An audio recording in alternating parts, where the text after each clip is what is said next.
Hello everybody and welcome. In this video I'm going to show you how to install and set up the application for your earbuds EDIFIER HECATE GX07 on your iPhone.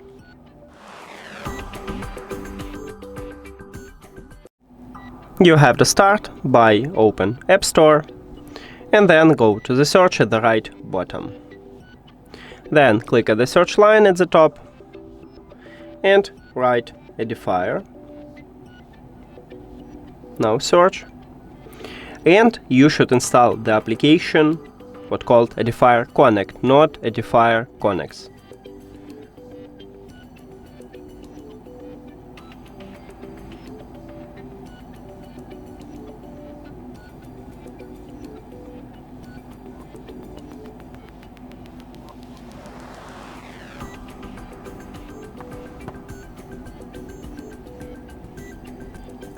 Now open it.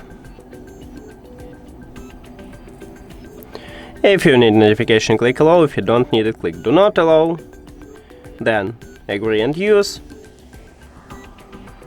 Allow. And we did it.